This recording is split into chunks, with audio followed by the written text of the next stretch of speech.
Well, it's a pleasure to be here. I'm very thankful to have been invited to give a talk. And to celebrate, I thought I would discuss a topic Philippe and I and Jean-Bernard worked on 37 years ago, I think. We were, at the time, both students in Saclay. In fact, we were the only students. I was a year older than Philippe. And we were sharing an office, learning conformal field theory, climbing mountains, working very hard. Here's another photo of Philippe and I in the office. I'm smiling, he's digging, yeah. And overall, we were having a lot of fun. And I think I should say, I mean, my PhD really brings back beautiful and wonderful memories. And they're due not only to Jean-Bernard and Claude's enthusiasm and kindness, but also to Philippe's sense of humor, and also Philippe's patience, because in those days I had a complex personal life, let's put it this way, and I was fielding a lot of phone calls in our office, and Philippe sat patiently through hours of intimate conversations he was forced to witness, all the while doing calculations, of course. So I don't feel so bad, but thank you, Philippe. So yes, loop soups. I wish I had given a talk on spaghettis in honor of your Italian, Sicilian ancestry, but after all, since you've moved to Urbana part of the time, I think this kind of meal is also very common to you nowadays, so we're going to discuss loops instead. So loop soups in this audience, I don't think I have to insist much on why loops are interesting for physicists and for mathematicians. Roughly, it's because you can count things and calculate various probabilities.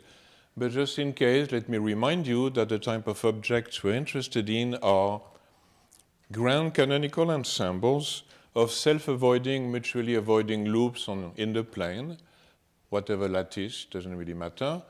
And here's an example of a large sample of such loops. In general, these loops come with a fugacity little n, and then they have also a fugacity per elementary edge if you draw them on a lattice. I'll call it in general Kc. And what's very exciting and beautiful is that if you adjust Kc to some special value, the critical value, the loops become fractal objects, at least if n is not too large. And then there are all kinds of critical properties, and in fact, it's a good example of a geometrical conformal field theory. Therefore, we're all excited. So it's important to make just very few. This talk will not be very technical. I just want to remind you of a few very basic things. A very important thing is that these loops arise naturally in the high temperature expansion of ON lattice models, meaning lattice models with ON group symmetry. And an easy example to see this, an easy way to see this is to see that the partition function of such a model with spins S per site like this would expand on a set of loops. That's okay. So the n, the thing you have to remember is the n, the fugacity of the loops, has something to do with the group ON. Now, in those days, back in 84, late 80s, physicists had calculated a lot of things already that mathematicians then proved rigorously over a span of many years. And what's important for me is really this parameter x. So if you parameterize n by 2 cosine pi over x, with n between -2 and 2, that's the critical regime, then in particular, the central charge was well known to be 1 minus 6 over xx plus 1. And if you are SLE addicts, you can connect with what you know by interpreting this value of kappa in SLE kappa. All right, so this we knew, and at the time, in 87, we decided to calculate the partition function. I'm not sure why this figure comes out so badly. That's kind of scary. Well, hopefully it will be okay. This was supposed to be a torus with loops winding around the torus. So at the time, we wanted to calculate the partition function on the torus, meaning we wanted to calculate this object, which was interesting on the torus because you could have loops that were not contractible and had all kinds of interesting topological properties. So we struggled a bit to do this and wrote this paper, which in fact turned out to have quite a long series of follow-ups, and that's partly what I want to discuss. So this partition function on the torus, at the time it was really amazing that we managed to do this, but now it looks completely trivial. But it turned out to be a sort of bizarre elliptic function involving a sum over two integers, which had something to do with the windings of the loops, of course. Then there was a field theoretic computation that should remind you of elliptic functions, and I'll go back to elliptic functions soon. And then there was a rather annoying multiplicity term cosigned by E naught m wedge m prime, where m wedge denotes the greatest common divisor, and this is where the parameter x is important, because E naught in there is 1 over x. So of course, for n generic, x is an irrational number. This is a rather nasty quantity, which simplifies somewhat when x is irrational, but it's never very simple. And apart from this, we're having an object which is naturally modular invariant by itself, where eta is the eta function, and q, of course, is the torus modulus parameter. So at the time, we had this expression, and we didn't really entirely know what to do with it for technical reasons, because what we really would have liked to have was a slightly different result. We would have liked to be able to expand this partition function, not as a sum over these exponents, which contain not only the tau parameter, but also its inverse. We would have liked to expand it only as a sum of terms involving powers of the modular parameter only. So it's a technical problem, but it's a difficult technical problem. We would have liked really to do a Poisson resummation over the variable m prime in order to expand our partition function as a nice sum in powers of q and q bar. Why would we want to do this? Is because there was a general result due to Cardy that this partition function should expand in such a nice way, because it is nothing but the trace of q to the L naught minus c over 24, q bar to the L naught bar, and L naught bar, you may know, otherwise I'm telling you, encodes the conformal weights of the theory. This is really why we wanted this partition function. We wanted to know all the possible critical exponents in the loop model, which seems like a very nice thing to get. And in order to do this, well, we needed to do this resummation over m prime. And also, it was very interesting maybe to worry about the degeneracies of the fields, because they had to do with the symmetry. Another way to think of this problem is that you can always calculate a partition function as the trace of a certain power of the transfer matrix on a cylinder, and then close the cylinder to get a torus. That's why you need a trace. And in general, such an object expands, of course, as the sum over all the eigenvalues of the proper power of the eigenvalues times the degeneracies. So I insist on the degeneracies because that's what I'm interested in this talk. Why worry about degeneracies? It's because all the way at the beginning I told you that this loop model is hiding an ON symmetry, and therefore, of course, we should expect to find degeneracies as encoding irreducible representations of ON. For instance, the order parameter in such a problem should come in the vector representation. It should come with multiplicity n, and so on and so forth. So the challenge in order to find these degeneracies was to perform this Poisson resummation. And this is something that somehow we managed to do only much later, in 2007 with Nick Reed. I'm not saying it was impossibly hard, I'm just saying nobody really cared for quite a while. And we finally managed to do this, perform this modular, this Poisson resummation, to write the partition function entirely as a sum over powers of q times the degeneracies. So the powers of q are interesting, and they encode, like I said, the critical exponents, and this would be another talk. So we've also been working with Sylvain, Jesper, and some other people on the bootstrap for this problem, determining all the correlation functions and so on. And in order to do this, we need some information on the spectrum. The spectrum is the set of conformal weights in this formula, and that's something that comes out of this formula as well. They're encoded in these characters. These characters also encode, by the way, the logarithmic structure of the theory. There's a lot of stuff to be said.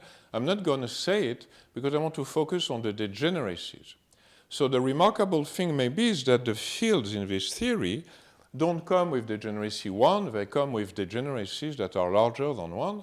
And like I said, they're expected to have something to do with the ON symmetry. Now, the degeneracies are given by a rather mysterious formula, which deriving it involves quite a bit of number theory. And that formula, I'm not going to expand too much on it. Time is running rather fast. But we have an explicit expression. It's a sort of discrete Fourier transform of Chebyshev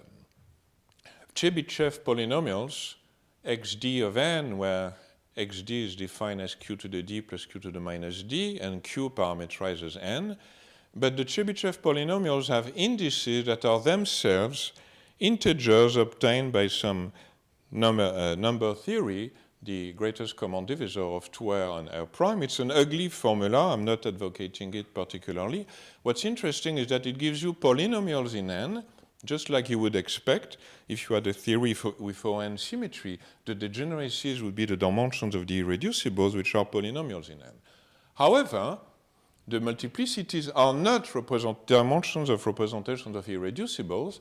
They are simpler in a way, and here is a sample of a few of these numbers. You see they're polynomials in n, so they are again the dimensions of the multiplicity spaces, and these dimensions are numbers which are not completely obvious at first sight. It's not so easy to interpret them. We'll see in a minute that in fact these numbers correspond to gluings of representations of ON. So a few remarks. Although we derive this partition function at criticality using techniques of conformal field theory, we now can derive the multiplicities in finite size, not at criticality, and of course for n larger than 2, in particular n integer, arbitrarily large. So if you're worried about the fact that n is not really integer, if it's in between minus 2 and 2, forget about it. You can think about all this as n integer equals 12, 13, whatever. There will be more to say about categories here, but I'm not going to do it. So the problem of... The leading coefficient is always 1 over d. Sorry?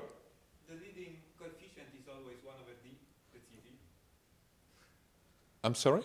If the polynomial has degree d, the leading term is always 1 over d. That's obvious. What do you mean 1 over 6? Sorry. It starts like n to the d. Ah, I see. Yeah, absolutely. Yeah, I mean, I'll tell you more about this. Yes. Right. So, like I said, we have an ON symmetry. So we expect multiplicities to correspond to representations of ON or gluings thereof. And in fact, quite a little bit of work shows that all these multiplicity spaces come as gluings of many representations of ON. In fact, see 5/2 2/5, for instance, is this gluing, and the number of representations that are mixed together increases rather rapidly with the labels, and that's the result. That's the first result. And there's, of course, a nice formula to give the decomposition of all the lambda RS. So there's the formula giving their dimension, and now there's also, of course, a formula giving all this decomposition. Seeing that it's a little late, I'll skip the formula. I'll show it if you're interested later. But now the question for a physicist is, why do we have these large degeneracies? Usually when you have degeneracies, you have symmetries. Symmetries are nice, especially for the lazy folks who don't like calculating as much as guessing the result. That's me. And symmetries are really nice to do this, but unfortunately, symmetries resist. So what I mean by this is we have these gluings, and we don't really understand yet completely where they come from. What I can say is that, first of all, the gluings are not stable under the tensor product. So if you take the tensor product in the ON sense of two of these beasts, it doesn't decompose as a sum of lambdas. It's nasty. That's just the way it is. And when you think of it a little bit more, defining tensor product is really easy when you have an open system. But when you have a periodic system, defining tensor product requires cutting and sewing. And that's not so easy, although Yassine in this room may be able to do it, I think. But so far, I'm not really sure how to do it myself. And therefore, the question of what the degeneracies exactly mean in terms of symmetries remains a little bit open. So that's what I want to discuss a little bit more. And first of all, before jumping into categories and Hopf algebras and whatnot, let us ask ourselves why there are such degeneracies. Why, having a model with ON symmetry, do we end up with such gluings of representations? Another culprit is simply the non-crossing constraint, which is easy to understand by doing a little bit of algebra. So remember that if you had a generic system with ON symmetry, a system that would say be a quantum spin chain with the fundamental representation on every site, by Chauvel duality you would have a decomposition of the Hilbert space as some beast called a bimodule over ON times its centralizer, and the centralizer is the Brouwer algebra. Now the Brouwer algebra is a nice graphical representation which you can think of exactly as the loops we started with in our loop model, and this Brouwer algebra has the property that it's generated with three generators. This one will be the identity, this one is called the Temple-Ellipse generator, and this one is a crossing generator. There are three diagrams because the tensor product of the fundamental by itself is decomposes onto three, the trace, the symmetric, and the anti-symmetric. And therefore, if we had a model with generic ON symmetry, the degeneracies of the eigenvalues should be the dimensions of the irreducibles of ON, and the space decomposed as a sum over tensor products of representations of ON times representations of the centralizer, which is the Brouwer algebra. Now, the loop model we're looking at is a model where we are not allowing crossings. So what plays the role of Brouwer is something different. It is a sub-algebra of the Brouwer algebra where you forbid crossings. And that algebra is in fact well known. It's called the Temple-Ellipse algebra, or in that case, because it is periodic and because all the loops have the same weight equal to n, whether they're contractible or not, it's called the Jones Temple-Ellipse algebra, unoriented, actually the full technical definition. But the point is that we're having a sub-algebra of the Brouwer algebra. Yes. So if we're having a sub-algebra of the Brouwer algebra, what we should expect is the space should decompose in such a way that, so remember we had Brouwer times representations of ON.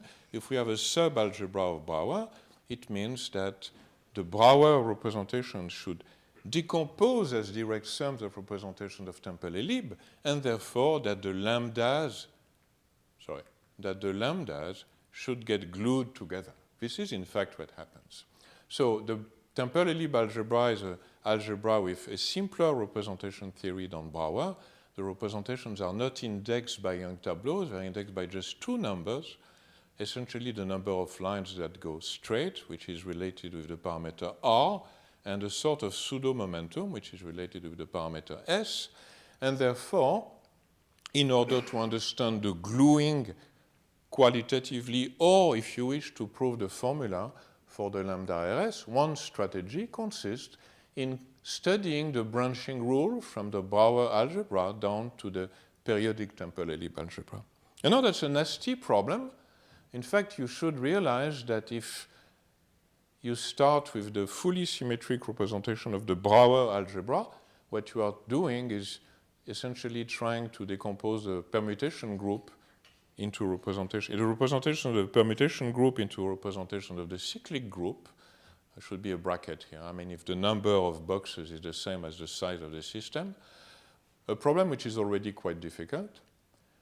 It was solved in the case of the ordinary Temple-Ellipse algebra by Benkart and Moon a few years ago, but in the periodic case, where we came up with the solution, so we have a formula decomposing every module of the Brouwer algebra as a sum of the modules of the Temple-Ellipse algebra, and therefore, once again, because these guys split by Chauvel duality, the lambdas get glued, and that's how you get the gluing that I described here. This is one way to get the gluing. So we understand somewhat why there is the gluing. The gluing is because there are no crossings are not allowed. And in fact, when you think of it, all I'm saying is really completely trivial.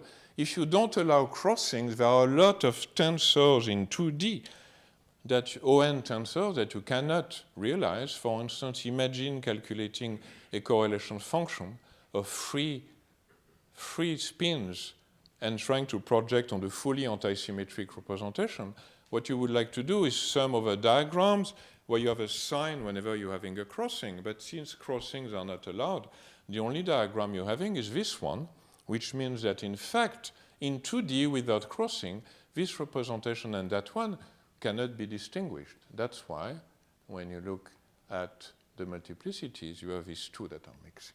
Now, of course, getting something like this by cartoons is a little bit more painful, and in fact, I don't know how to do it, but that's the general idea. So the general idea is no crossings mean more symmetry, mean gluing of ON representations. Well, it's cute, but it's not taking us particularly far. It's still... Just so you know, it's 5 minutes or 10 minutes, depending on if you want questions. I'm sorry? If you want time for questions, you've got 5 minutes left. Oh, I'll give me a little more time, because then I'll say things about Philippe. But don't worry, you won't get sued. Yeah, I'll be short, don't worry. Thanks. Thanks. So what's the symmetry? Of course, we would like to, again, as physicists, to understand what's happening in terms of symmetries. Well, the point is that apart from the generators of ON, it turns out, in fact, that there are other operators commuting with the Hamiltonian. And here I should do a very short reminder about topological defect lines, but I will have to speed up, although I think I started at 4 past, so... Yeah, I think I would say I have 10 minutes. By conformal invariance, anyway. All right, so what are topological defect lines? Well, we're looking for operators. So, sorry, I got distracted. So what you have to imagine is you imagine that you have a certain line somewhere on your space, and for instance, this could be this line here. And you think of the action of this line. I have not yet said what this line is doing. You think of it as some sort of topological defect line. It means it has an action on the Hamiltonian, but its action is hard to see because you can deform the line any way you want without changing the partition function.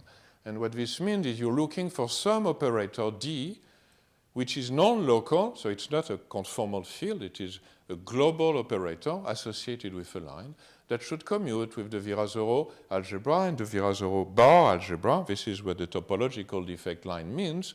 And what it means in lattice terms, if you believe me that the Virasoro algebra is nothing else but the continuum limit of the local algebra of energy densities, which is the Temple-Ellib algebra, it means that it should commute with the Temple-Ellib algebra. And there is such an operator. In fact, there is a pair of such operators.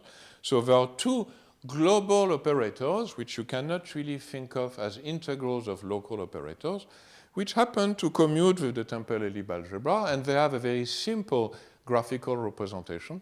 The graphical representation is just the line that goes over everybody. And it looks trivial. In fact, it's not trivial because I would have to tell you what I mean when I draw the line going over like this, but I'm not quite telling you. But the point is you can give a meaning to this, and it's so that the Reidemeister moves are naturally allowed, so you can really deform this line any way you want without changing the partition function or the correlation function. And now this connects us with the recent fuss about generalized symmetries and the fact that such lines are systematically present when you have a theory with a global group symmetry, but such lines associated with rotations in the symmetry turn out to be invertible, meaning there's another line so that the product of the two is equal to 1. In the case of more interesting topological defects, these lines can be non-invertible, and it's the case for us. That line is not invertible. So I'm speeding up a little bit. What is it good for?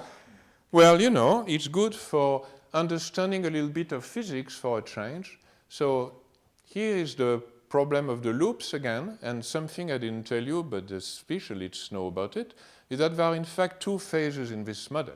There's the dilute phase where k is equal to kc, and there's the dense phase where k is larger than kc, and you pack your loops inside your system so that they are becoming a dense object. And this is another universality class. And there is a RG flow in the sense that if you start with the critical point and increase k beyond kc, you should flow to that dense phase. Okay? Now, a bunch of subtleties. I made a fuss about crossings, but it turns out that if I allowed crossings in the dilute phase, at the dilute fixed point, The universality class would not change. The symmetries would not be there on the lattice, but they would be restored in a continuum limit. The crossing, the four-leg crossing, is irrelevant at that fixed point, but it is, unfortunately, dangerously irrelevant, which means that it is relevant at the dense fixed point. In other words, if I increase k beyond kc, and somewhat, if I were unlucky, and in the RG, a little bit of four-leg crossing operator were generated, I would flow away from this dense fixed point all the way to another fixed point, which is also known but not interesting and very different from what we usually call the dense phase. And now the question is, why is the dangerously irrelevant operator not appearing? And that's a puzzle which is not explained by the ON symmetry. This operator is perfectly allowed by the ON symmetry, but in fact it is prevented by the topological symmetry, because the crossing of two lines is not commuting with the topological operator. So if you have a flow that preserves the topological symmetry, which you can show is the case if you increase k beyond kc, you are guaranteed never to generate any amount of this four-leg operator, and therefore you are preserved. You're remaining exactly on that line instead of moving away. So lo and behold, this is why this flow is stable, and that was a small puzzle, but a puzzle that definitely was very annoying for quite some time. All right, I think I'll almost stop here. Last slide. Well, I was not very happy about the title of the conference. I thought At the Crossroads of Physics and Mathematics was nice, but kind of lame. So, especially for somebody like Philippe. So I did look for a quote, something that would express Philippe's enthusiasm, energy, speeding on the road, and, and I looked up Churchill, Shakespeare, Julius Caesar, Asterix, Tintin. Finally, I came up with a quote which actually I owe to Shankar, but it's a quote from Yogi Berra. When you come to a fork in the road, take it. I think it's perfect for Philippe, so happy birthday, Philippe.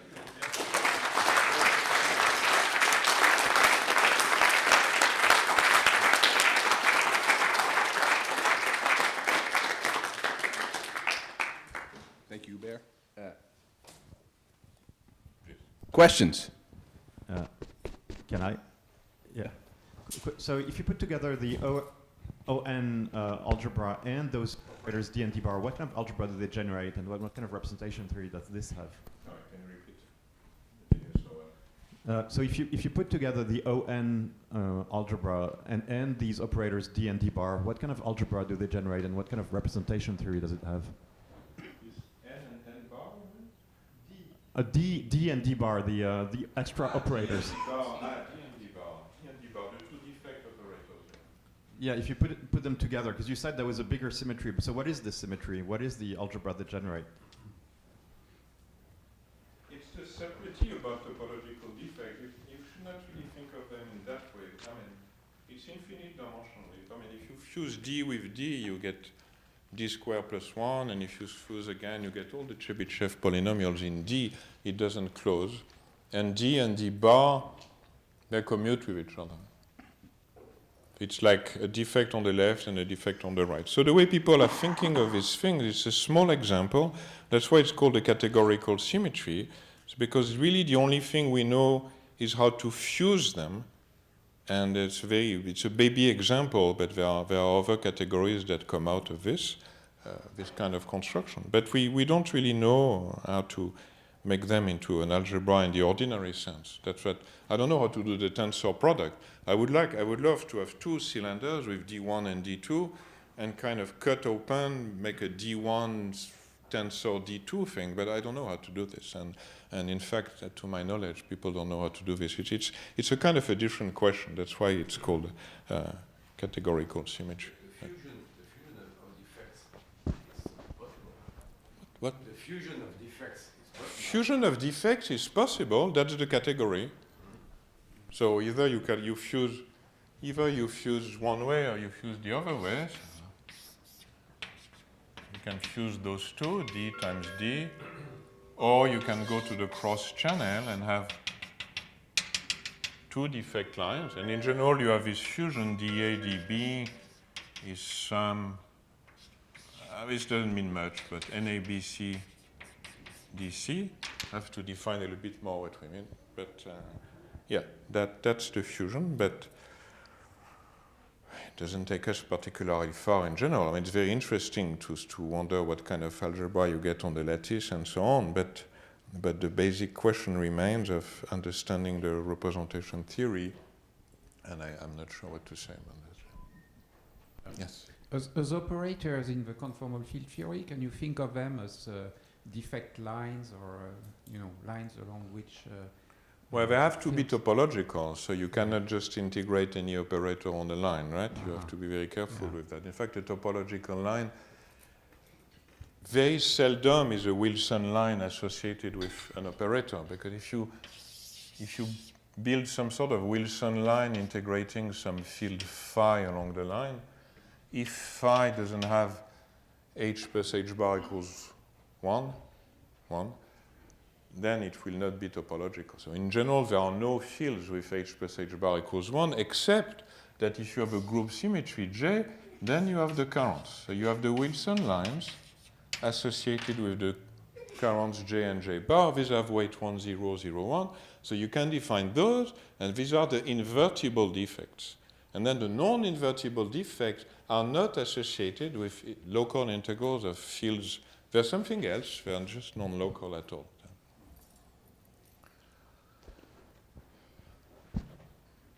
Other questions? Thank you, Hubert.